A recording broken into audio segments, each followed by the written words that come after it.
What world is in a world where it's 12:59 and the video cast has not started? A.Ron sweats 15 seconds. I never can tell when we're actually live. We're live. We're See live? that live thing up in the corner? Yeah, but it's live. like it seems like there's always a delay, and sometimes YouTube throws up an ad, and it's just a shit show. Who knows? Okay. Hey, let me try something fancy. Hey, everybody, welcome to the Lunch with Jim and A.Ron. We have our studio. You should close out. Can you close that window or minimize it or something? Why? Because like you're restreaming what you're streaming here. Like we've all right, fine. I minimize it. I'm just worried that if it goes away, I won't know it. Yeah. So and there's no way these people can scream and yell and tell me about it. Yeah. You know, how do you do? I forget how to do the Q&A part. I'm gonna go ahead and fire that thing up. Boom. So welcome to the next installment or the current installment of the Lunch with Jim and A.Ron. We've got some cool things that we've added to the studio. We've got now 3 cameras running. We can go to my man Jim. Find the camera. Hey, everybody. Well, I was going to point you at your camera so you could talk to the audience like I'm talking to you right now. We can go to the wide angle, and we can do the stereo vision, as well as, you know, we can put pumpkins on our heads. I can't do disappointingly, the pumpkins did not last. No, less than a week. It turns out when you have a jack-o'-lantern inside a climate-controlled studio, they just go to shit. It was some Walking Dead business. I do like to keep it swampy in here, though. I like to keep it at about 82 degrees. You like to keep my ass swampy. I spray water into the air frequently. I have a lot of houseplants, so I got to keep going here. It's more like a greenhouse than really an apartment. Your jack-o'-lantern in particular looked like something from The Last of Us. Like you had a clicker jack-o'-lantern completely overcome by fungus. We had to Ichabod crane them into the dumpster yesterday. Unfortunately, neither of them smashed. No, you were really sad about that. I was. So first up, this is Jim and I's personal favorite beer. It is. Yeah. Can we get a camera in close on that? Well, let me try this business. It is Schlafly out of St. Louis, Imperial Stout, and it is almost like drinking a dessert. It's incredibly high in alcohol by beer standards. Let's see if I can find it. It's 10.5% alcohol. It's aged. Its claim to fame is it's aged in bourbon barrels. It only comes in 750 milliliter bottles, and this is really special because last year the brewery ruined the batch, and it's a very limited batch, so we didn't actually get to have it last year. And I was up in Indianapolis last weekend, going camping with some friends of mine, and I was able to get us a couple bottles. So this is the first time. Very, very small batch, even when they don't ruin it. Right. So you get maybe 2-3 bottles a year, right? If you're lucky. Last year we got 0 bottles. I'm hoping that this isn't. Oh yeah, that smells good. What do you think was going to happen? I don't know. When oh, look at that pour. Look at that. When it first came out of the bottle, I was like, oh, it kind of smelled skunky. Oh, so I'm not going to take the whole pint because I'm afraid maybe there's not. I think there's 2 full pints in there. There should be. I can't convert pints to milliliters. But yeah, so this will be fun.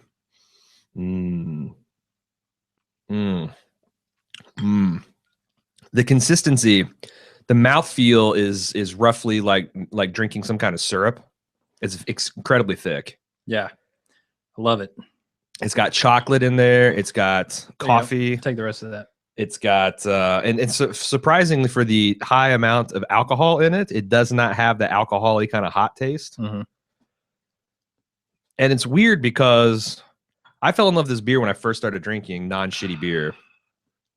And so good. And I just thought it was so good. And my palate has since gone to very hoppy. Yeah, IPAs but this still tastes so good. Yeah, it's not very hoppy, and that's one of the reasons I like it so much.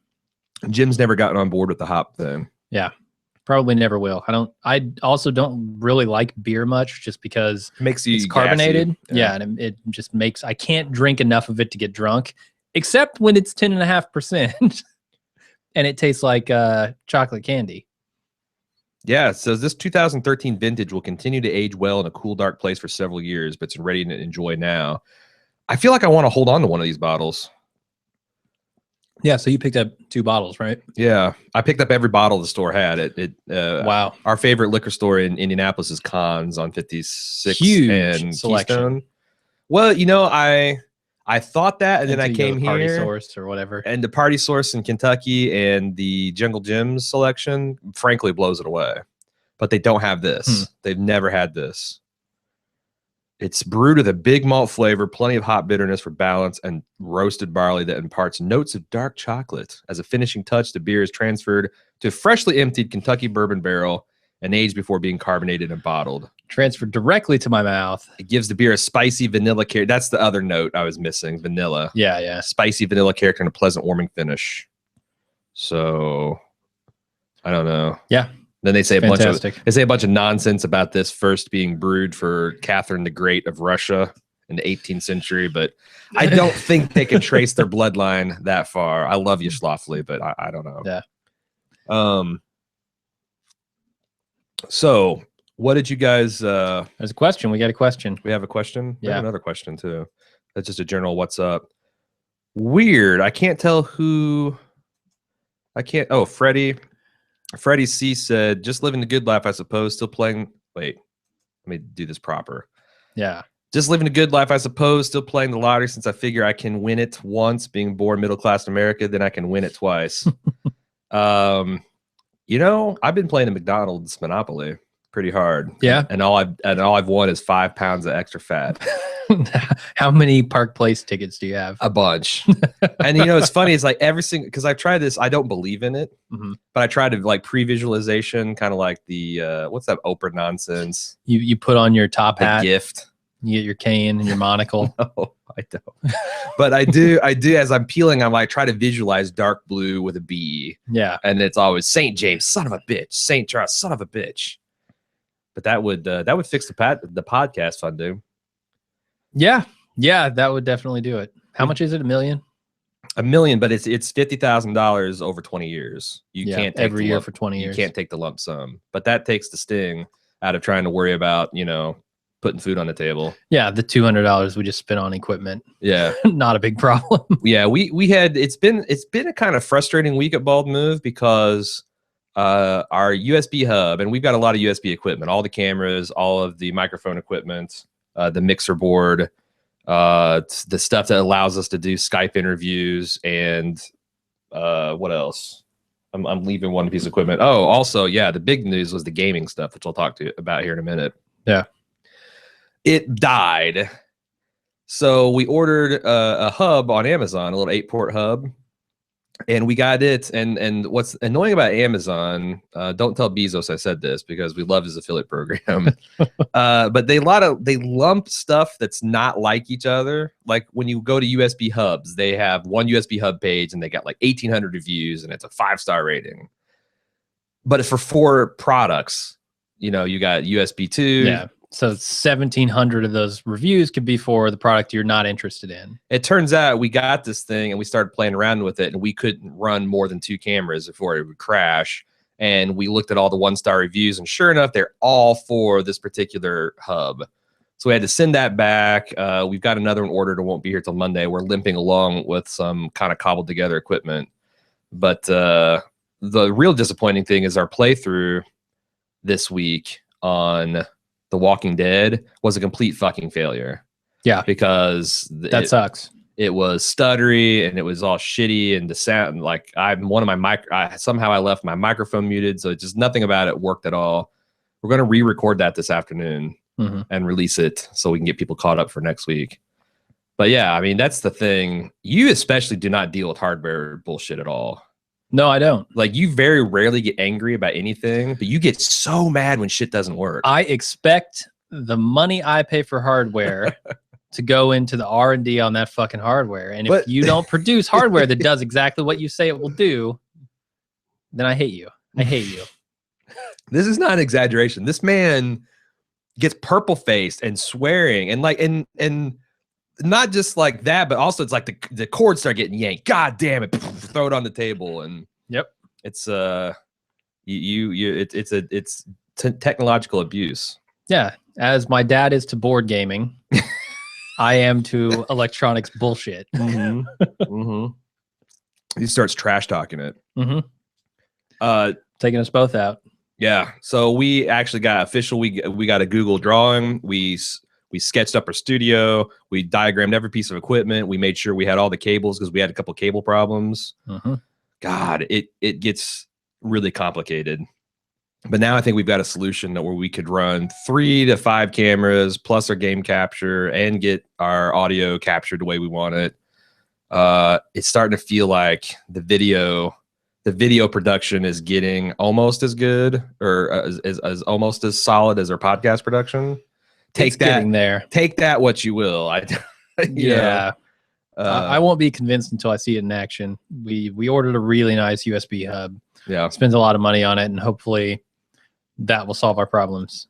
I'm not convinced until it actually works, though. Plus, we do a lot of janky stuff like switching HDMI cables and throwing across the table to each other. And like if he's recording, we have to switch cords around. And if we go from recording like a video game to a Skype call, we got to unplug stuff. We got everything we need to where we can drive it all. And I can just switch it on and off on the board here. Yep. Which that's one of the things I want to do maybe in November, once we get this thing all set up, is kind of take people around on a tour of the studio and show the equipment we're using and how it's set up. But yeah, what do you want to talk about today? I don't have a ton of stuff to talk about, but I think one of the things that has been bothering me about our podcasting group and about podcasters in general. We're going back to the podcasting. Well, yeah. People, we're podcasters. That's what we think about a lot. Yeah. One of the things that has been bothering me is this idea of review swapping. Yes. And I know we've had some discussions internally, like, but it always ends up in save it for the cast. Sure. Every once in a while, for the lunch in this case. Yeah. Every once in a while, someone will go on the Facebook group and start saying, like, I got a new podcast. Who wants to trade reviews? Like, you give me a review, I'll give you a review. And they always try to mask it and say, well, listen to the show and just give your honest opinion. But they really don't care. That's not what they want. They want 5-star reviews. They want to get in new and noteworthy. They want to bump their show up. I just feel like that's not helpful to anyone. And yet, at the same time, I understand why those people do it. I understand why. And it comes back to another problem that Amazon has. You mean iTunes? No, Amazon. All right, we'll go run with that because I have no idea what you're getting at. Okay. Sir. So on Amazon, I don't know about everybody else, but when I'm shopping on Amazon, I immediately go to the product with the most reviews with the highest star number. And I will basically never, unless this is such a niche product that there are no good, well-reviewed options, I will never buy anything that doesn't have a bunch of really good reviews. Sure.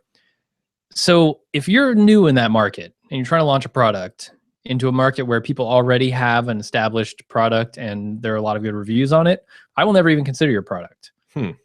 So how do you overcome that? Well, you can do it by having people leave reviews for your stuff, even if maybe they didn't buy their stuff, right? Right. So I understand. It's the same with podcasts, right? Like when you go to search for a podcast on a specific topic, you look at the ones that are the highest rated that come up first in the search results, and you probably don't even go to the second page of your Google results, So it's like, how do you get seen as a new podcaster in a niche that already has a bunch of TV shows or entrepreneur shows in it?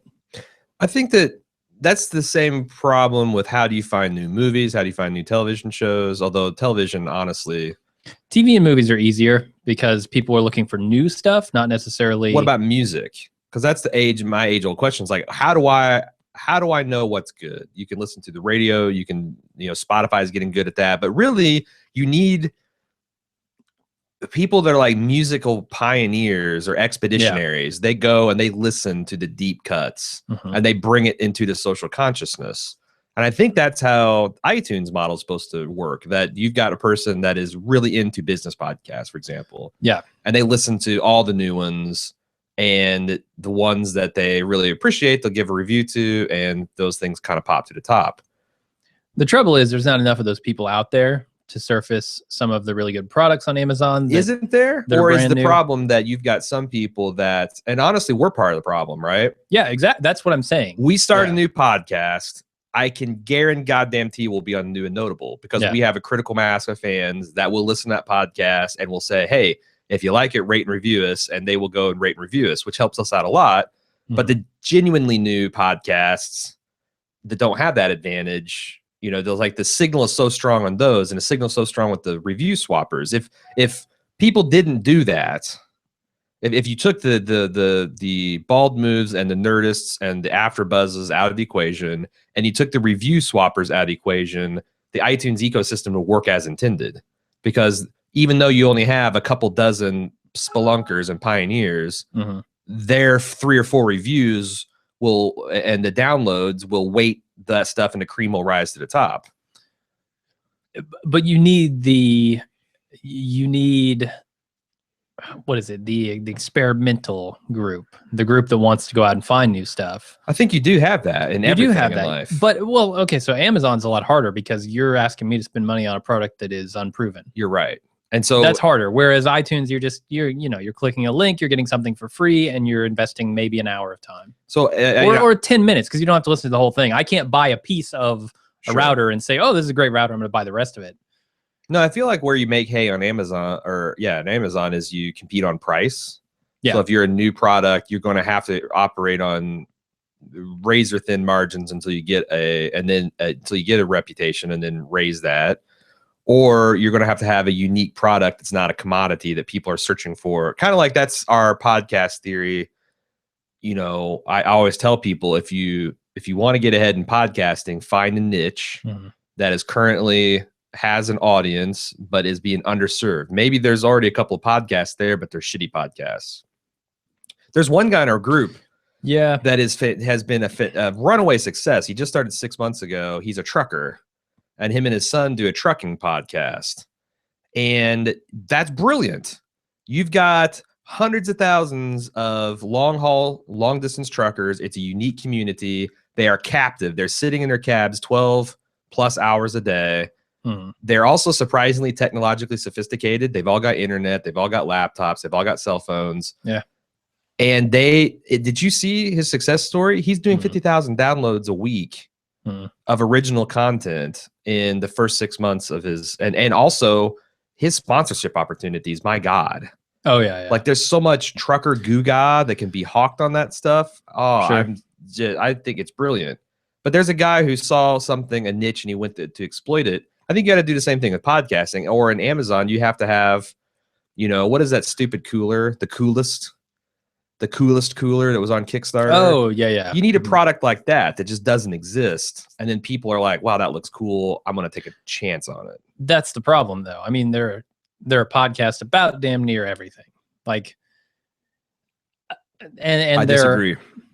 So, yes, I agree there are niches left. I'm not saying there are no niches. I'm saying, like, I'm passionate about something. I want to get into podcasting about it. Let's say it's television. Well, now you're fucked, because there are 50 other shows for the TV show you want to cover. 50 other podcasts. Yeah, but I disagree with that, because you're right. The top 10 television shows all have more than sufficient podcast coverage. Although I've seen in the Game of Thrones community, there's niches within that niche. Like, we're going to be the podcast that exhaustively researches a particular topic, like magic in the Seven Kingdoms, and we're going to approach the show from this almost scholarly, like we're Maester perspective. There's the History of Westeros podcast came out of nowhere this year, is super successful. The Tower of the Hand guy's doing one. There is room. I mean, The Walking Dead, that's one where I think every single angle is covered. But I think there's a lot of shows where you could probably get a little nichier and still be successful. Outside of top 10 television, it's fairly wide open. Maybe. I don't know. I mean, like I said, there are definitely niches left. It's not like everything has been explored. And it's a little less of a problem with podcasts, like I said, than it is with products, because products, you have to invest an awful lot up front. Sure. For what potentially is a terrible product. Sure. But that's the thing. Like, since podcasts are low investment right off the bat, there are probably a bigger group of people who are willing to take a risk on listening to the first 5 minutes of a podcast versus willing to pay $60 for your USB hub that's $20 less than the competition, but has no reviews. So maybe it's not as big of a problem there on iTunes as it is on Amazon, but that just reinforces the point why these review things are bullshit. Do you think that these review swaps? Do you think that Apple gives a shit? Do you think there's people in iTunes right now sweating the fact that there are tons of Reddit groups, there's tons of Facebook groups, there's tons of email news groups, I'm sure, lots of podcasters out there swapping reviews and fucking up any hope that the new and notable system has of working? Because the other problem, the new and notable, if you hijack it that way, a lot of entry-level podcasters just aren't very good. They don't have the technology worked out. They don't have a stable release schedule. They've got a fantastic idea for a podcast, but only really has got legs for 2 or 3 episodes if you're not getting feedback. And they put something out there, they get new and notable, a ton of people check it out, and then they see that it sucks and they take off, which is damaging to the overall iTunes podcast product. Do you think Apple gives a shit about fixing any of these problems? And could they? The question is whether or not they see it as a problem. Because I feel like eventually they say our system works and the cream does rise to the top because we have so many people. Yeah. It works. Yeah. So you can't get enough people to give you review swaps in order to raise, like, you would have to get 1,000 review swaps to get up to our Walking Dead coverage. It's not going to happen.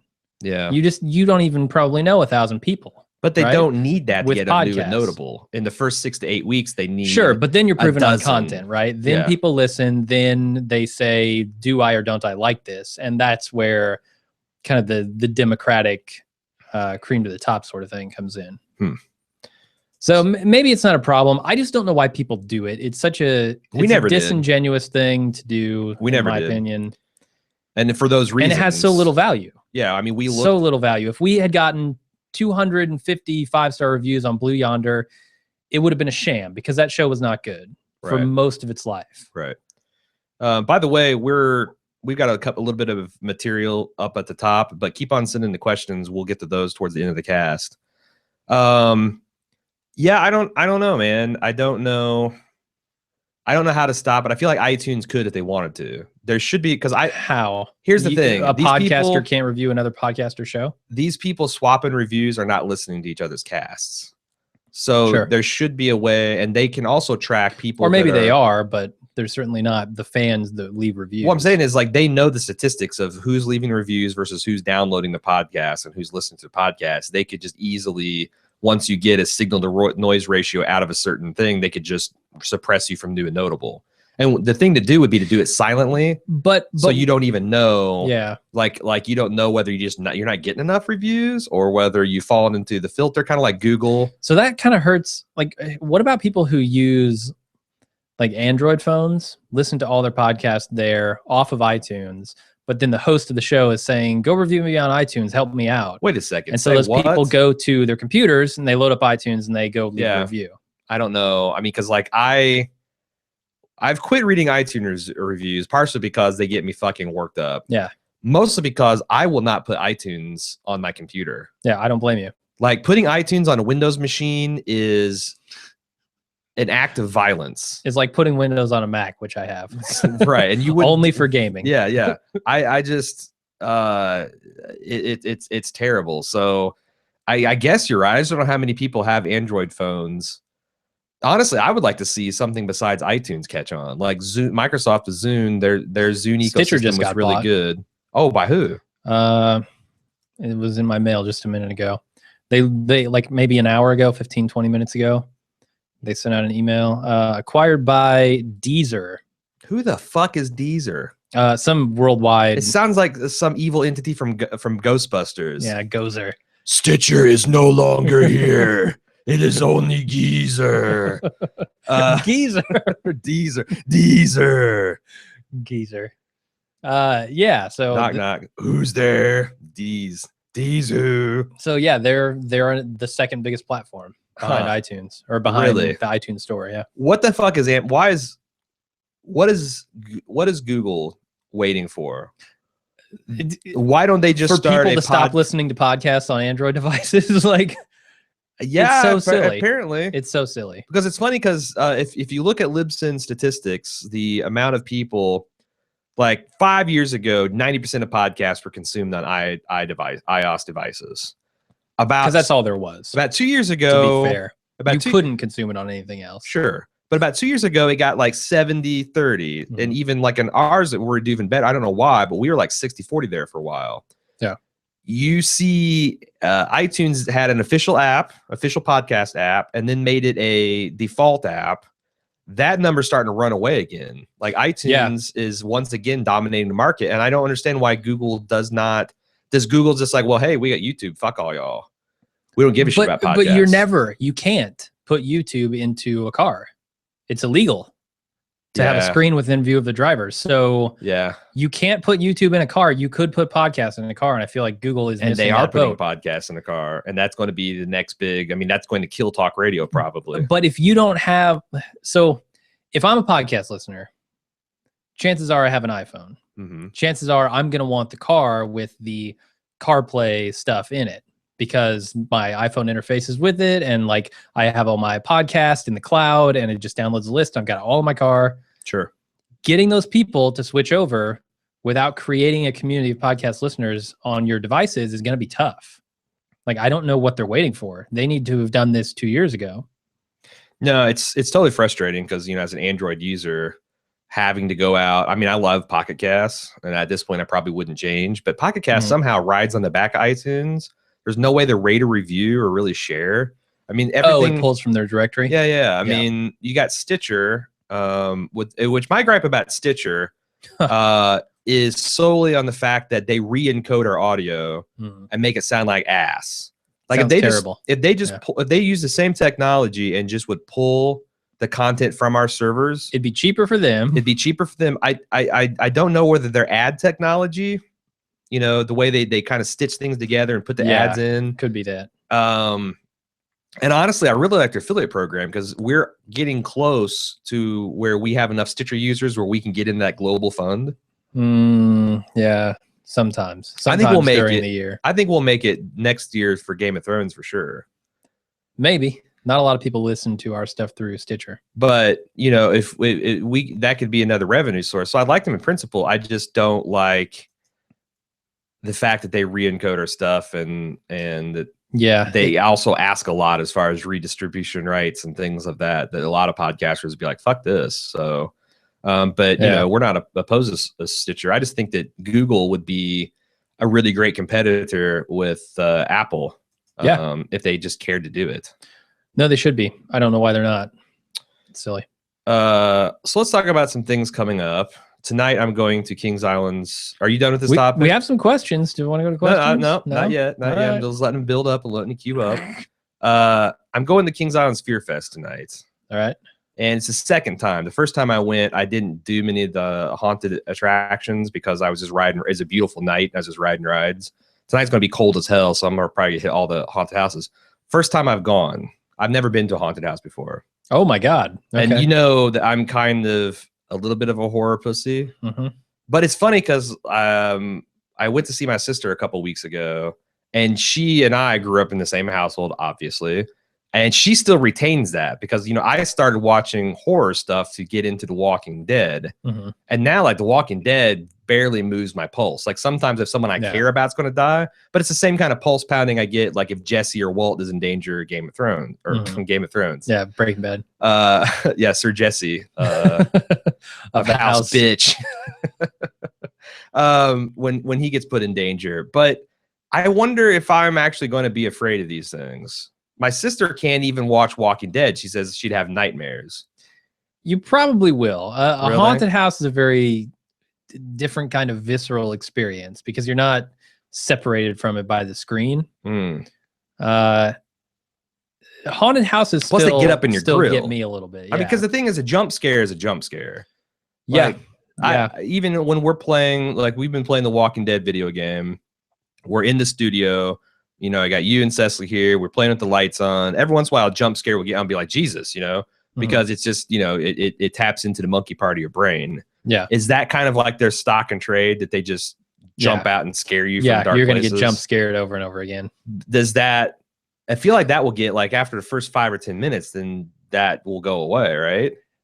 They plan for that. Really? They plan for that. That's the thing. In a well-constructed haunted house, and they got like 20 of them. They hit you with some really cheap ones right up front. They're like, they know you're walking into this, not really knowing what to expect. And so, boom, they'll hit you with one. Right. And you go, okay, they're not going to get me again with that one. Yeah. But what they will do is they're going to say, well, we came from this angle last time, and we had this kind of monster. We had a person jump out. Now we're going to have like an animatronic come down from the ceiling or something. We know what you're expecting, and we're going to use that against you. So the good haunted houses use that really effectively. So like they'll set you and up. They're scary. They'll do a frontal scare, and then they'll set you up for a frontal scare. And do they do things like they distract you with what you're expecting and then come from behind or something? Yeah, I mean there are like lights and all sorts of like decorations and stuff, and you're supposed to like they'll put a corner somewhere where someone should be hiding, but instead there's a very less obvious corner or less obvious obstruction here, and they'll come out from the other side. And interesting, a lot of stuff like that. But it's a good experience. I'm not a big fan of haunted houses. Why? Because they do still get me on that visceral level. You don't like that? Whereas I like it for the first few minutes, but when you're 20 minutes into this walk through a haunted house, then it's like, I'm done with this. I just want to get out of here. Yeah. Is it because you're tired of being on edge, or you get bored? No, I get, like I don't want to do this anymore. Sort of thing. But you're trapped. Yeah. Then the real horror begins. Then they cut your legs off with the chainsaw. Now I was a little disappointed because I went to Fright Fest about 2 weeks when it first opened, and they also threw out the park. So the thing with Fright Fest is they shut off all the lights. They just have minimal night lights just so you don't stumble, and then they pump the fucking park full. They hotbox the world. They hotbox the whole park with this heavy fog. Yep. So, and my head's on a swivel because, like, you know, I'm kind of tense and gonna say, but I find no one scares me. I don't know whether because I'm a big dude and I'm mean mugging every motherfucker that's like thinking about it. Yeah. And I got the beard, but like people were not, I did not get molested the entire night. And like, that's the thing about haunted houses. Unless you sign a waiver at the beginning, they'll never touch you. Oh, so no, don't expect to get molested. I didn't expect to get them put my there. I did not know that. Number one. Yeah. I didn't expect them to come and put their hands on me, but I expected someone to try to jump at me because I was, you know, we got pizzas and we're sitting there like an international street, and it's a lot of fun. You just watch like, oh, there's like a group of 4 teenage girls. And I can see the dude hiding behind a tombstone. Yeah. It's going to be a shit show. And they do some really cool things. Like there's these guys that are dressed up in these like bloody doctor rags, and they have some kind of metal plates on their shoes and knees, and they come running at you. Oh, yeah. And then they slide on their knees and sparks fly behind them. They're like, ah! And it without fail, like if they did that to me, I'd jump out my skin. Yeah. Because it's a spectacle. And they just they're merciless with these girls, man. The weaker and more vulnerable you look, the more terror will be brought upon you. Right. Yeah. That's how it's a very predatory environment. Yeah. I'll say that. Yeah. Do you think that I feel like that they do touch people? There's no way none of those scares touch people. The last haunted house I was in, no one touched anyone. Like they would come out, they would get close to you. It's Vegas strip club rules. They get within inches of your face, but they would never touch you. All right. I'm sure that's for lawsuit reasons. Do you want to go? Nope. All right. Desire. It's expensive for one. Next, see, that's the thing. I got a season pass since I got the kids, so it's free for me. Yeah. Next week, the RiffTrax guys are throwing on a screening of Anaconda. I'm there. Who has got what's Angelina Jolie's dad's name? John Voight. John Voight, the great John Voight. Is that it? I don't even know if that's true. Yeah, you have not seen it. Have you not seen Anaconda? No, I've never seen Anaconda. Oh my God. Why? Oh, it's so awesome. Why? I can't wait. Is John Voight in it? Yes, John Voight. Oh, and he's got this terrible Cuban accent. Okay. And sure. Oh my God, it's going to be so much fun. If you guys are into the RiffTrax stuff at all, this is kind of a public service announcement. Go to their website, rifftrax.com. What they do is they live broadcast it somewhere in the country, but they stream it out to theaters, any theaters like the Phantom Theaters, which isn't a theater chain. They resell concerts and operas and stuff. It's part of that stuff. But if you've got a theater that do Phantom live events, you can go there, and I think it's like $8. It's not, or maybe a little expensive, but it doesn't break the bank. And they take over the whole movie. Like for 30 minutes before the movie, they have their own fake trailers. They have their own fake movie facts. They have their own fake songs. They usually do a digital short or two at the beginning to pad time and get warmed up. And then they just do a live performance of the RiffTrax, and it's hilarious. And it's all like broadcasted out of their Memphis. Well, sometimes I thought the last time they did it out of New Orleans. Oh, okay. No, it was Minnesota. Maybe they travel around. I think they do, but their headquarters is in Nashville. Yeah. Yeah. So it's live telecasted from the location they're actually at. Sure. To these other theaters. Sure. Do you got anything cool going on? No, I mean, do you want to talk about any of our marathon ideas? Really fucking busy with Bald Move. Yeah, we went to Walker Stalker Con recently, and on the way back, we came up with a whole bunch of ideas for marathon content. We got talking about like, there's a guy I hate on Giant Bomb. He's got a world record, and I want to crush it. And that kind of brought us to what could Bald Move do in the marathon watching segment sector. Yeah. So we came up with some ideas that we think would be fun. Although I think marathoning is an inherently boring thing for people. Yeah. Because the idea of marathoning is you go for endurance. Yeah. And endurance and performance are not complementary. So if we were to put on a show for 24 hours, I would be a corpse by the end of it. If I was to sit on my couch and not talk and not really move around much, you'd still be a corpse. Keep it real. I would be less of a corpse. I would be like, I would be a Romero zombie instead of a Walking Dead walker. Yeah. That's what I would look like. You look a little fresher. Yeah, definitely. So like, I don't know how this is going to work, but our idea is to kind of ramp up from these small 24-hour marathons to potentially, if we can handle it, breaking the world record, which is somewhere around 90 hours. 90 hours of continuous watching of television. What are we doing? I don't know. I don't think you can do it. That's the funny thing is, I know I can't do it. But how awesome would that be? It would be awesome if I could dunk a basketball with two hands. Yeah, or fly in space without a suit. Or live forever. But I can't do any of those things. Swim through molten lava. Sure. It's not going to happen. I just know, like, I can do 24. I think I can do 48. Yeah. If I was allowed like a 2-hour nap per day, I might be able to get further than that. But the rules, as I understand them, like you get 2 hours. If you get 5 hours a minute or 5 minutes an hour that you can bank, that you can spend eating or sleeping or going to the bathroom. Yeah. So you can't really realistically save all 2 hours per day. No, because you got to go to the bathroom at least once. Got to go to the bathroom. You got to stuff food in your face. Now, I know you can do that. That's it. Sure. Television's in the toilet. We just broadcast. We broadcast from the bathrooms. I love it. We shoot from the waist up. That's a really good idea. Have a mute switch so we can, people don't know if we're taking a shit or not. You're absolutely right, man. That is the way to go. You might have a little bit of a moment, but But now imagine falling asleep on the toilet.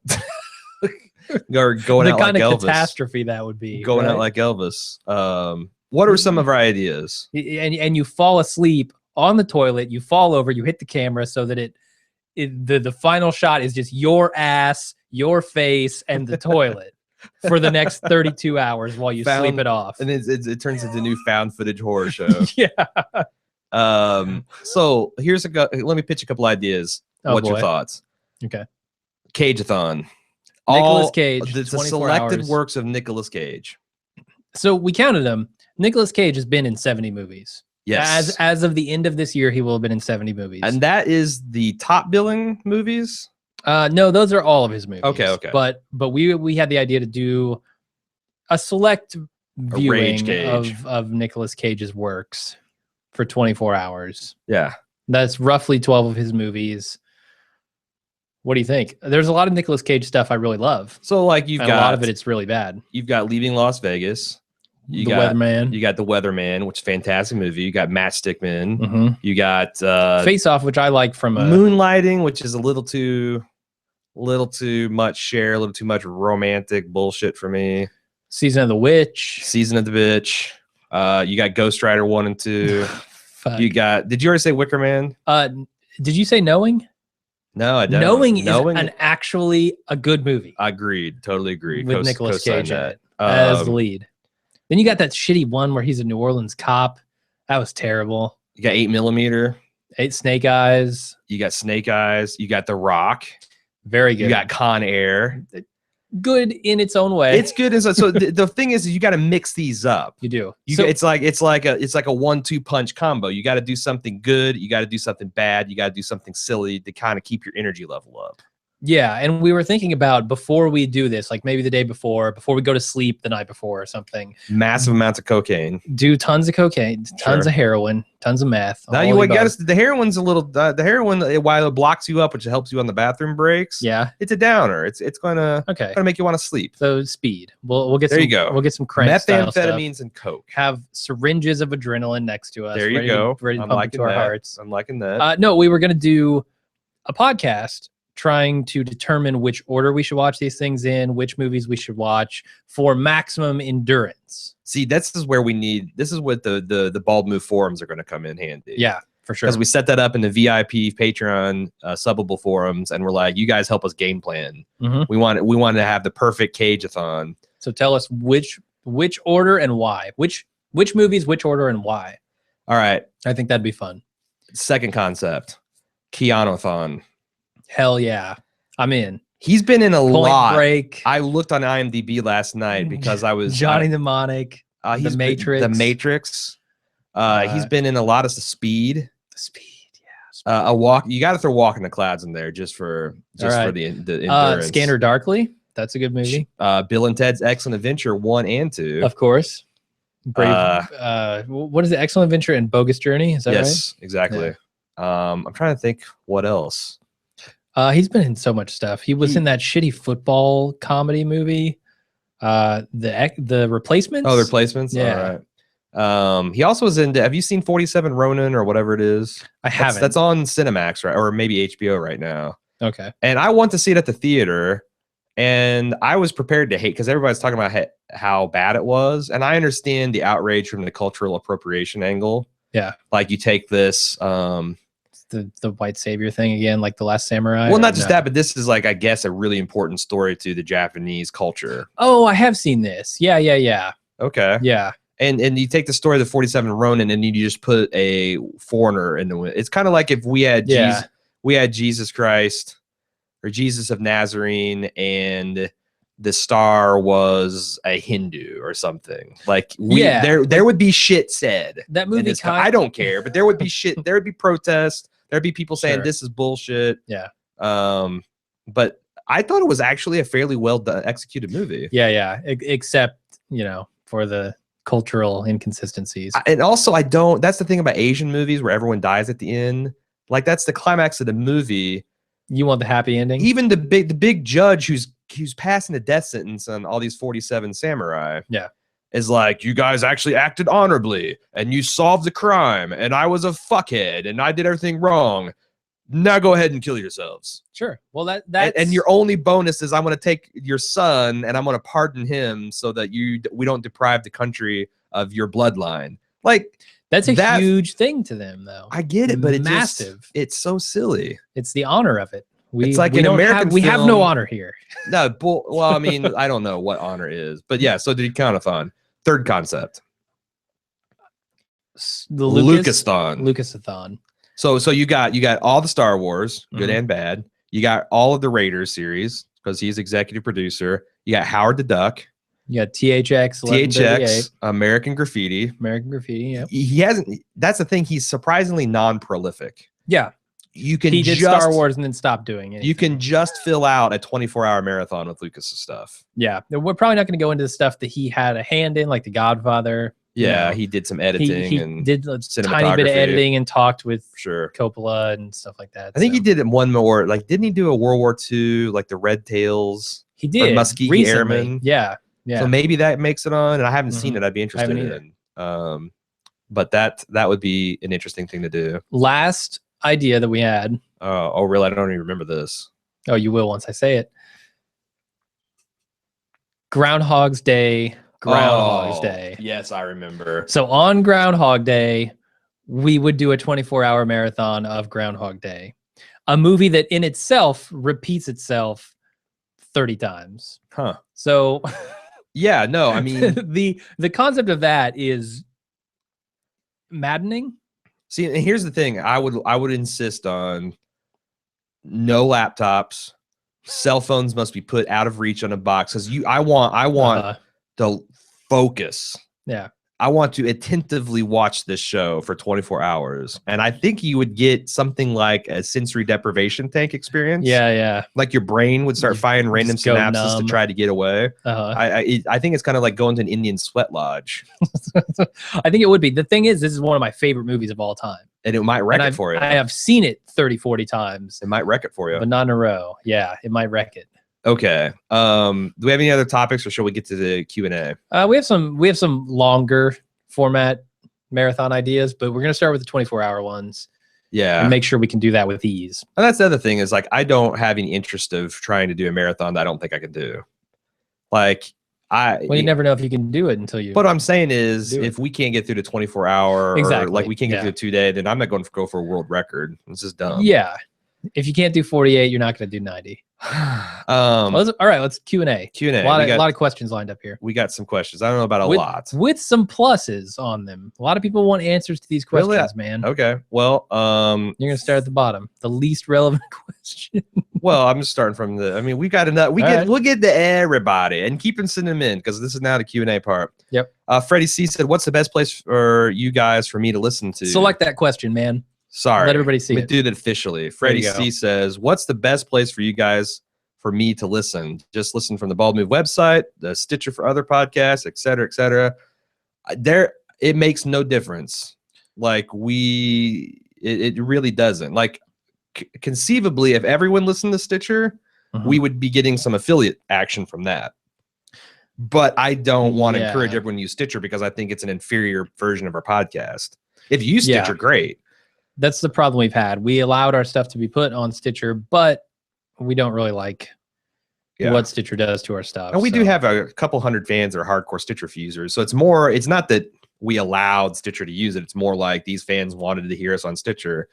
We actually have, I think some of our newer podcasts might not be on Stitcher. I got an email to that because that's the other fucking annoying thing is every single time you start a feed, like we finally got with iTunes where we can manage that ourselves. Stitcher, every single time you start a new feed, you got to submit it. You got to get approved. You got to do all this bullshit. Stitcher's process is way faster, though, than iTunes. Well, they probably don't have as many to go through. Yeah. So it doesn't. It's like as far as supporting us, best place to listen to it is on the Patreon $3 feed because then you give us $3. Yeah. Well, and it's ad-free if you care about that. If you care about that stuff, too. So, but thanks. I appreciate you giving a shit about it. So I guess to answer his question, Stitcher is probably the best place, and we'll try and get the other feeds that we don't have. No, I don't want to say it's the best place for him. He says he listens to his other podcasts on Stitcher. Oh yeah, but he listens to us on our website. If you want to listen to best quality, if you go to iTunes, if you go to PodTrapper, if you go to Pocket Cast, if you go to our website, you're going to get the exact same identical file because it's all served up from the same place. Yeah. Cal Jr. I think is this says I don't recall. Are you guys select that question? I don't recall. Are you guys sound effect? I don't recall. Are you guys big video gamers at all? I know you play the Walking Dead game, but do you play anything else avidly? What system or PC? We're pretty big game. I mean, I used to be a huge gamer. I'm an Atari 2600 guy. I'm an original Nintendo guy. I got into computers very early. My very first computer was a 46 SX20 that I got online and figured out a way to flip that to a 50, or maybe it's a 40. I know you could overclock it. Nice. And of late, I have been a PlayStation 3 guy, only because that's what it let me play Blu-rays. When I got a divorce, I lost all my shit. I had an empty house with nothing. And I spent a whole year just paying down my debts and getting all that stuff. And for that next Christmas, I treated myself to a plasma screen TV, and I wanted to do Blu-rays because I'm an audio video whore. And Xbox couldn't do them, and PlayStation 3 could. PlayStations at the time, I think, were $350. So I'm like, fuck yeah, I'll do that. But the Xbox can play with an add-on HD DVDs. You didn't want that. No, what? Yeah. By that time, that's the thing. Like by the time I got into it, the war was already over. Yeah. And if you bought it for the games you wanted. I like Halo. I have a lot of fond memories of playing Halo with my brother. But that's about the only Microsoft exclusive I can think of that I really liked. Where on the PlayStation side, The Last of Us is fucking rad. Infamous is rad. What's the Uncharted is really good. Yeah. So, but that's the thing. Like PlayStation doesn't really have a flagship first-person shooter. I mean, I don't think Killzone is as good as either Halo or God of War. Or not, sorry, God of War. God of War. Another PlayStation exclusive that's fucking awesome. It's not as good as that or Gears of War. Yeah, they had, what was the one that started with an R, the first-person shooter? Resistance was kind of gonna be their flagship. And it was good, but yeah, it's not bad. It wasn't a Halo. Yeah, it never caught on like that. Yeah. And honestly, I don't really like playing first-person shooters on consoles because you and I both were formerly elite. Like, I was very, very good at Doom. I won a couple Dwango competitions back in the day. I happened to be neighbors with one of the top 5 guys on the planet in the Doom/Quake era. Yeah. And the mouse and keyboard, man, you can't get over the mouse and keyboard. It's the best. Yeah. And playing on, I don't mind playing on a console, but it always just feels like I'm fucking around. So, I would love to get a really badass gaming machine and get back on that because I got this vast Steam. I honestly, I'm waiting kind of for Half-Life 3 to come out. Half-Life 3 comes out, I'm jumping back in. For ages. Yeah, I mean, you might be waiting for the rest of your life. Yeah, I'm just trying to think if there's anything. I play a lot of Steam because my Microsoft Surface plays a lot of stuff. I'm playing a lot of FTL right now. I got really into Guacamelee, which Guacamelee is like Double Dragon times Metroid. Yeah. Pretty much. And what are you currently into? You're into Batman right now. Yeah, I went on a Batman tear because I had watched you play it a whole bunch, and the combat system, is one of the most renowned combat systems in gaming, used still to this day for stuff like Shadows of Mordor, and still one of the best. So I went back and I played a bunch of them. I got through Asylum and City, and I haven't moved on to Origins yet, but I don't know if I will. I have it, but yeah, I'm a PC gamer. I mean, I've got a PS3, but I play almost nothing on it. I played, like, the last game I played was Fight Night, and the last new game that I played was Last of Us when it was brand new. Oh my God. Should we tell the story about your character on Fight Night? Probably not. Oh, no. Come on. It's not offensive, is it? I don't know. So I want to tell it. All right. These are our patrons. If it's offensive, these were our patrons. It is offensive, but the way we use it, I think, is turned it on its head.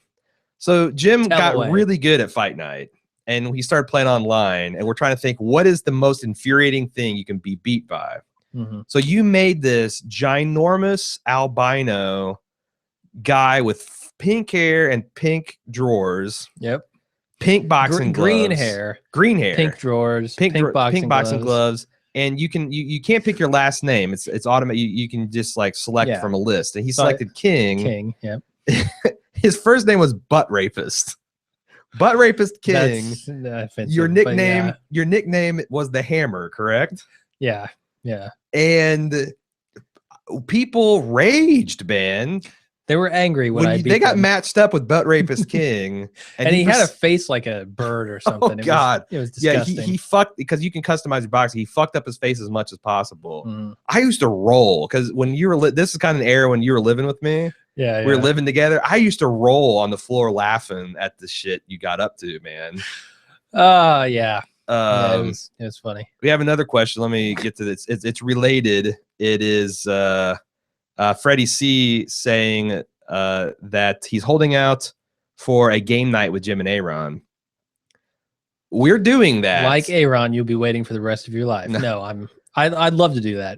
That's kind of like, once we get done this Walking Dead series in the Month of the Dead, we're going to be doing a weekly game night. The trouble is we're on computers, and I don't know that most people are on computers. I think far more people are on consoles, which we don't have the latest generation of. Me and my son and my girlfriend are going in for a PS4 this Christmas. Me and myself and I are not.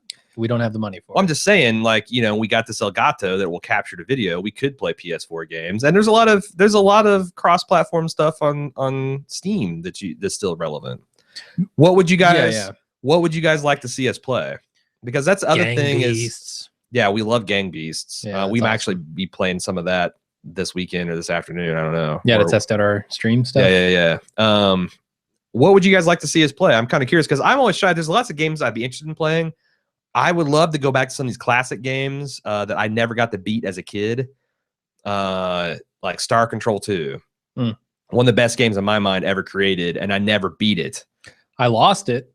I never beat it. Yeah, that's the thing. I spent 40, 50, 60 hours in this game and got it into an unwinnable situation. And this was before the internet, so it's not like, oh, I'm stuck, I'm going to go to GameFAQs. No, fuck you. I had like reams of legal paper with like planets written down and rainbow world locations and where homeworlds were and stuff. And like, I'm just like, okay, fuck this. I would love to go back and beat that game. Yeah, there's a bunch of games. We could do that as a marathon. Blaster Master from the NES, another one. I got almost to the end boss, and that was back in the day where I was renting games. I had to rent it for a week, and I had to give it back, and then that was my allowance money for the month. So yeah, shit, we should have done Extra Life for Star Control 2. What? Extra Life is like the gaming marathon charity thing. I mean, it's not too late, is it? No, it's through the weekend. Oh well, then yes, it's too late. Okay. My weekend's pretty much full. So yeah, let's know which you'd like to see us play, because that's the thing. Like, I feel like now I've got to set up. I'm looking for the next big thing and get on in day one, because I feel like that's what it takes to be relevant. Yeah. For people to actually be entertained. But I don't know if that's right. I mean, if you guys want to see us play something else, just send us an email to host@evolvedmove.com, or any of the emails, honestly. We're looking for feedback on that stuff. Another video game follow-up from Freddie C says, which fight night? I'd love to beat one of my favorite podcasters. Oh, you think you can, Freddie, huh? He just recently blew the dust off. You might be able to give him a run for his money. Yeah, I was playing Fight Night round 3 because I don't have champion right now, but it'd be so cheap to go get champion. But yeah. I'm telling you what I want to get into in a big way when they release the next Last of Us. I love the Last of Us multiplayer, and I gave my gamer ID out, and I played with a lot of Bald Move fans, and it was hella fun. Cool. To roll around and just beat the shit out of other teams with. I have the Last of Us. Why can't we play it now? I just feel like it's not relevant. Like, sure. When's the last time DLC dropped for that? A million years ago? Well, they just came out with the new version of it. The new version? The new version. Oh, so if I got the PS, but you don't have a PS4. Yeah, I don't know if they're cross-play. They're probably not. I doubt it. Yeah. But yeah, I would almost buy the updated version just for that. So let's get off of the video game subject. No. Spears making me sleepy, man. Sean H said, just the Justified season 6 trailer just dropped online. Reactions? Do you want to watch it? No. Don't look it up. I'll put it on the big screen. Yeah, there we go. Let's see if I can make this happen. Wait, can you play a YouTube video through? No, but I'm going. I'm just. Isn't there a way to do that? I don't know. Well, what I'm going to do is I'm just going to point a camera at it. says they won the casting game. They won the casting game?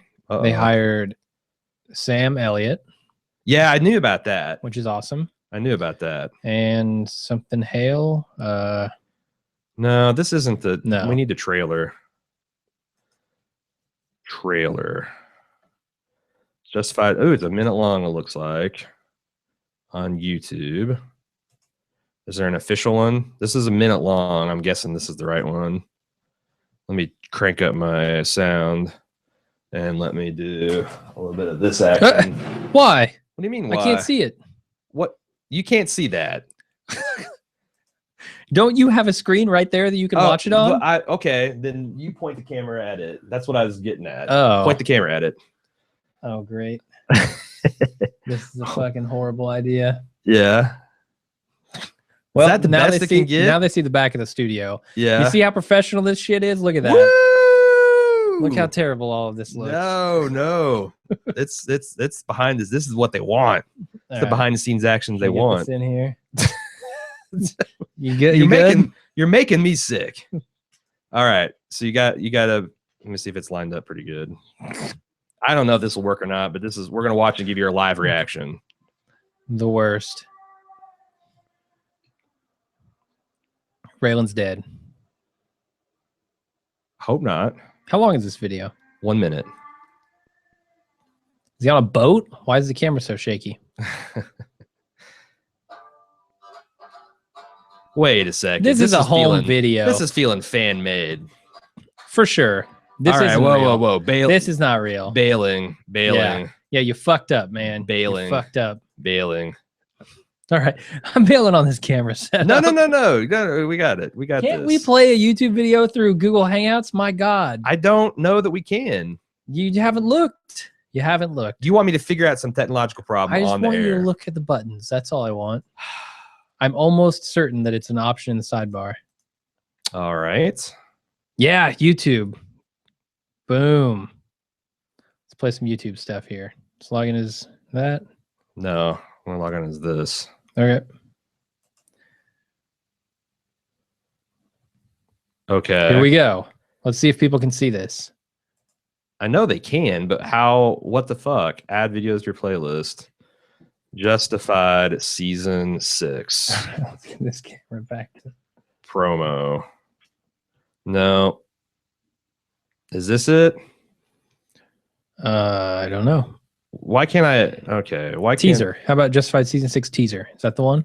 No, it says this is all stuff Teaser like video I made it. This is bullshit. Forget it. No, we Yeah. haven't seen the season 6 teaser. It's probably fan made. Yeah. He has a link to it. Oh, well, no, but that wasn't it. That wasn't it. didn't take me to the actual teaser. Oh, well, never mind. Well, maybe it did. I don't know. God damn it.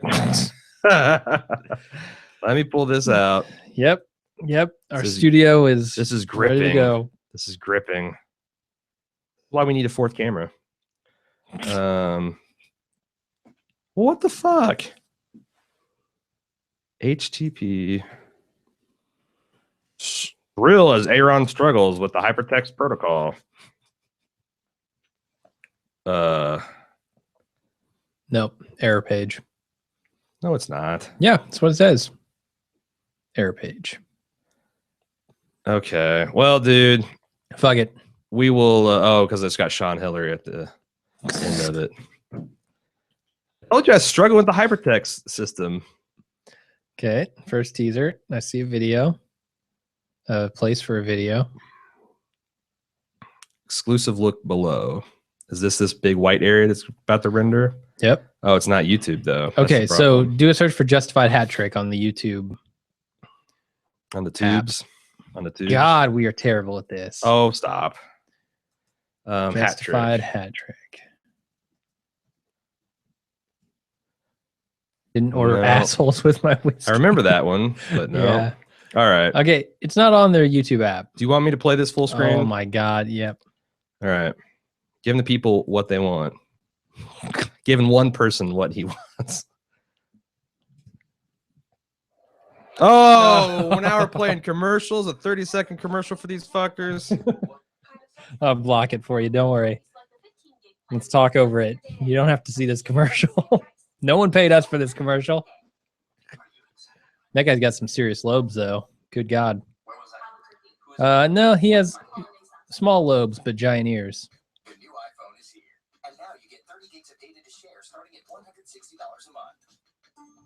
Yeah, but you're on AT&T, so good luck with that. Oh, it's choppy as shit.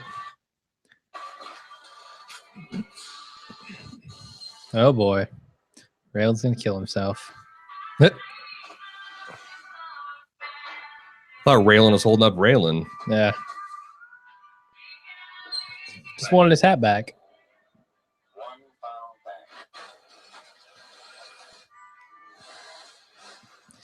It's the showdown. It's the showdown we've all been waiting for. That we have. I'm excited. We have been waiting for that for quite a while. All right, I think we've restored order to the universe. Yeah. Boom. I'm super excited. You haven't even seen last season yet, have you? No. Last season was not great. So I heard. That's why I haven't seen it. Okay. But we will be back in January, I believe, to cover it, because that's something that I remember the first time we covered. They had like teaser images of Raylan and Boyd fighting back to back with shotguns and all that. And we're like, oh man, it's going to be good. So I have no faith that they're actually going to deliver on any of that stuff, but we will see. It's the last season, and we know that these two guys have been rivalry for a long time. So I think they will. All right. If that's not the one you actually want us to watch, you have to send us. That's the one that I just got to, though, right? Shane is the one that we watched, I'm guessing. Right. If I see a better link bubble up, we might watch it. Deleting all of those questions. Let's see here. What else we got? Raylan's the only one I could take out. Raylan, I like that. Here's a good one. To each of you, to both of us, what are your top 3 favorite movies of all time? I know them. In some order, you give your top. In this order, let's go from 3. 3 to 1. Oh, so there's build up. Oh, I don't even know if I can do a top 3. Like I have to fit. I know. Like I think I can do a top 3. All right. The Matrix is my 3rd. Oh wow. That's definitely springs in a top 10. That's definitely there. But yeah. The original Matrix, none of that reloaded, refried bullshit. You want me to keep going? Yeah. Number 2 is Empire Strikes Back. Number 1's The Godfather. I agree. I know a lot of people want to say Godfather 2 is better. I haven't quite seen it. I did start to see the light when I recently rewatched Godfather 2. I feel like one more watch and I might be there, but as of now, The Godfather. Yeah, The Godfather 2. Godfather 1 is just an amazing movie, and I've seen it 50 times at least at this point, and still to this day, if it comes on television, I remember we were supposed to go somewhere this summer. It's kind of one of those lazy days. We're supposed to go to cookout or something, and I was flipping through the channels waiting for my girl to get ready, and The Godfather came on, and I'm like, honey, you've got 5 minutes to get me out of here, or I'm done. I'm done for 2 hours. Yeah. Because as soon as Sonny gets shot up at this phone booth or this toll booth, it's going to be on. So that's definitely up there. I was going to say Empire as well. Of course, I know. Because it's still a hugely entertaining movie. None of the other Star Wars really holds up for me as an adult, but Empire fucking delivers. It just looks amazing. It's got great ideas. I don't know what I'd do for the 3rd, honestly. Just to piss you off, I want to say Princess Bride. Fine, make that one of your top 3 all-time movies just to piss me off. I don't know. I'd have to really think about, because there's like Lawrence of Arabia's in there, Casablanca's in there. Neither of those are in mine. Office Space is close for me. Groundhog Day is close. But for some reason, I don't take the comedies as serious as I take the dramas. Yeah. I'd have to really think about it to get it, to do it justice. Freddie C said he expected more blood stains and holes in a wall in our studio. We actually painted it. This is not a joke. Yeah, there was some scary shit. Like, was it T-Bird?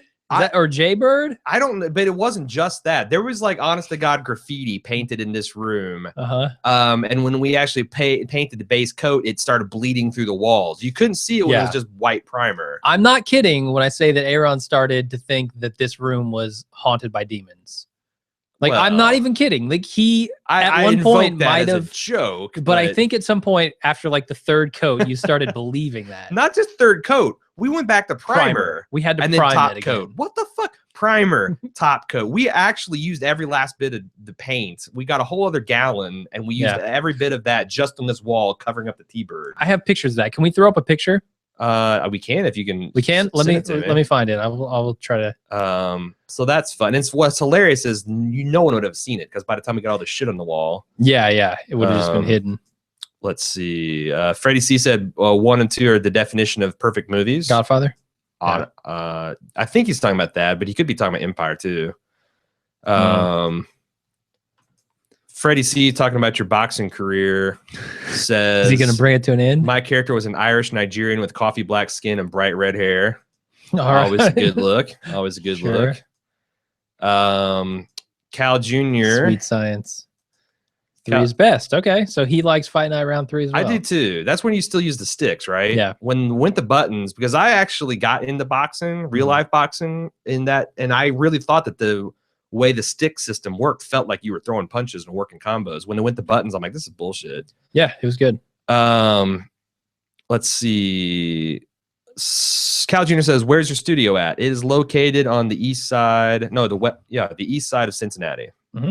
In around the Eastgate Mall area, if you're familiar with that shithole. Freddie C said, new nicknames for you guys, Primer and Top Coat. I'm Primer and I'm Top Coat. I got the shit. I can't get to my NAS right now, so no picture of T-Bird. Sorry. We'll do better next time. Did I not take? We'll put the picture of T-Bird into the Patreon only Google Drive, right? Sure, why not? I mean, that works for me. Some studio pictures up there. Shane Bowman, which we got to meet in Atlanta last weekend. Yeah, it was a lot of fun. I think I've got my weekends mixed up because I thought I said also was camping last weekend. That's a lie. I was at Walker StalkerCon. What full coverage podcast we got coming down the pike? What is new after Boardwalk Empire? Breaking Bad? Yeah, we're doing Breaking Bad season 2 is going to kick off in November. I know I'm sure Shane will be relevant to Shane. I know for sure that so get your recap companions ginned up, man. I know for sure we're doing Justified in January. Hit select on that question, by the way. Oh, thank you. Make sure everyone knows we're answering it. I definitely want to do Hannibal. I don't know if you're on board because you haven't seen any of it yet. I think I am. How many seasons in? Just 2. So I'd have to catch up 2 seasons. Yeah, and it's not like 24. It's not like full network 24 episodes. Let me see. I think I want to say nothing the 13, is anymore, but maybe maybe not. Hannibal TV. Yeah, I can catch up for that because I've heard a lot of good things about it, and it's kind of right up my alley. So. Yeah, it's not. Yeah, so they're 13 episode seasons. You got 26 to catch up on, and I need to watch a lot of season 2. I didn't see maybe but a couple episodes, so I could join you on that. What else we got? Because I know when we're going to do True Detective season 1 approximately 3 months before season 2 drops. If we know about it with that much advance warning. Oh, we will. Hope so. Well, what I'm saying is we should record them and just have them ready, like, when we think they're going to drop, because we want to go first out of the gate with Hannibal or True Detective. I don't know what else. The problem is we're already at peak capacity at the peak times of the year. Mm-hmm. We could have fit Homeland, but we're kind of doing it as an every other week thing on the Bald Move TV. I'm not super sure about that show. Like, I like the first couple of episodes, but now that it's completely switched up formulas, it's kind of like a new show. It might be a train wreck. It's interesting because me and Shane are going to do a segment on Bald Move TV next week for the Nick. Mm-hmm. The Nick, I was not too impressed with in the first half of the season, but I thought it actually really caught on towards the second half. I don't know. What suggestions would you guys have for us? And that's the other thing is like, who knows what'll come out next year? Like Fargo, this time last year, Fargo wasn't one on my radar. True Detective wasn't on my radar. Yeah. The Leftovers wasn't on my radar. And those became really solid shows for us. So yeah, it's mostly about what gaps we have because Game of Thrones, Walking Dead seasons are pretty full. Yeah. But we don't, and you know, now probably Leftover season is going to be full and a lot of stuff like that. Yeah. So anyway, thanks for joining us for yet another lunch. And we will see you next week. We'll try to, I mean, I don't know if you guys know this, but I actually, the day before, or try to get a little better. Maybe we can pick this on a Monday. We'll pick what day we're going to do it at on, and put it on the Bald Move calendar, which you can get to at calendar.baldmove.com. And we're also trying to get better about the day we do it, get this thing scheduled 2 hours so people get it and they can get to their computers. I'd like to get to the point where we can do that the day of. Like, 9 o'clock in the morning, we send it out and let everybody know. And we're going to also, I think the next one, we might move it later in the afternoon to give the West Coast folks a chance to play. Cal Jr. says, y'all need a P.O. box. Well, let me select this. Oh, well, guess what? Interesting. Send your anthrax letters to us. Y'all need a P.O. box so we can send you anthrax letters and panties. I mean, so we can send shit to you. We just talked about that 2 days ago. Because we're about to switch P.O. boxes, though.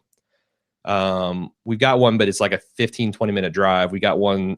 We just found a post office that's, because we're new to this area, and looking up the closest post office box to you is kind of a shit show, at least on the post office, the USPS site, because they, if you don't know the area, they give you these addresses and all that. And anyway, we're kind of idiots.